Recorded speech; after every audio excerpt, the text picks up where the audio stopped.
Mirë, rikthehem fakt për të ndalur në disa momente të tjera të bisedës për sa i përket edhe numërimit të rezultatit sigurisht tashmë në të gjithë Shqipërinë. Dhe njëherë të bëj një përmbledhje për të gjithë Shqipërinë ku jemi në këto momente,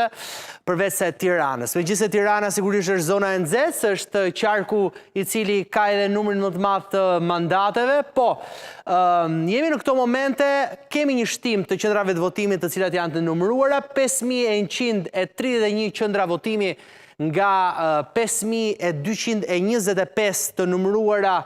në total, pra të qenurit në total, do të thotë që kemi diku ende tek 80, do thoja pak a shumë,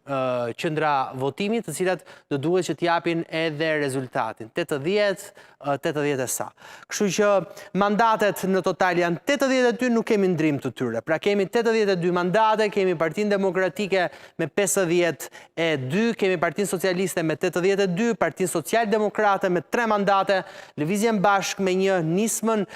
me Shqipëria me sigurisht edhe në një mandat të sigurt, në këtë rast Partia Mundësia me një mandat tjetër të sigurt. Oke, numri i votave vazhdojnë që t'jetë mes dy partive të mëdha përkatësisht në 729.127 vota Partia Socialiste dhe 489.879 vota. Nuk e di nëse kam në këto momente kam mandatin e parë të sigurt tashmë, duhet themi edhe përsa i përket duke qenë se po flisnim për qarkun, do të shkojmë në lidhje për qarkun e Tiranës, Lëvizja Bashk, kandidati nga Lëvizja Bashk i pari në listë, Redi Muçi do t'jetë në një bisedë të shkurtër me mua, sepse di që edhe Redi është gjatë gjithë kohës duke ndjekur numërimin e procesit. Redi, urime njëherë, po e nisë këshu se ky mandat tashmë është i sigurt për ju, edhe për ty, urime, edhe pse jo, ndoshta rezultate sa më të larta deri në fund, jeti vet i kënaqur, jeni të kënaqur si parti deri në këto momente për si ka shkuar procesi për numërimin e tyre? Përgjithsisht ka qenë një proces, le të themi, i qetë, në përgjithësi, sigurisht në ato momentet problematike të vogla që janë zgjidhur, po themi kryesisht në zvëzhguesve që kemi qenë ne në çdo kuti votimi dhe numëruesve, po përgjithsisht ka qenë proces i qetë. Dhe duhet të them që fakti që Lëvizja Bashk do hyjë në Parlamentin e Shqipërisë është një hap shumë i rëndësishëm, kështu që në këtë aspekt jemi padyshim të kënaqur, por hir të së vërtetës prisnim të kishim më shumë përfaqësues në kuvendin shqiptar, sidoqoftë hapi parë që është herë e parë që kandidojmë në shkallë vendi, edhe këtë rezultat e mirëpresim dhe e shohim si baza për të ecur më tej. Pra, kishte një pritshmëri më të lartë në rezultat. Ndjeni ju që ka patur një cënim të votës së Lëvizjes Bashk? Apo nuk doni ta shihni në këtë lloj këndvështrimi ose ta kontestoni kështu, pa e faktuar? Unë do them këtë gjë që për hir të së vërtetës ne prisnim që partia në pushtet, pra Partia Socialiste, të mos arrinte të i përsëriste numrin e votave që kishte marrë para 4 vjetës. Kjo për shkak të keqërisjes së saj, skandaleve korruptive, disa prej figurave kryesore që kanë përfunduar prapa hekurave. Gjitha këto bashkë na bënin shpresë plot që një pjesë e mirë e elektoratit të majtë do drejtohej drejt Lëvizjes Bashk. Por pavarësisht kësaj, unë do thoja që në klimën në cilën ndodhen, një klimë presioni, intimidimi, shpesh herë dhe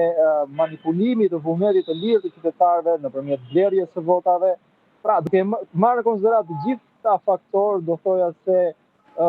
vota e Lëvizjes Bashk nuk është cënuar gjatë procesit të numërimit, padyshim që jo, sepse të gjithë ne kemi qenë të pranishëm, siç e përmenda edhe përpara në çdo kuti, të vërtetuar dhe kontestuar çdo lloj paregullësie,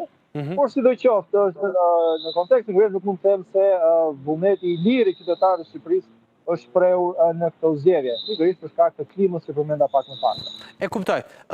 Në total deri në këto momente keni 21.000 vota, Redi, apo jo? Por nëse do të marrim vetëm Tiranën, pra vetëm Tiranën për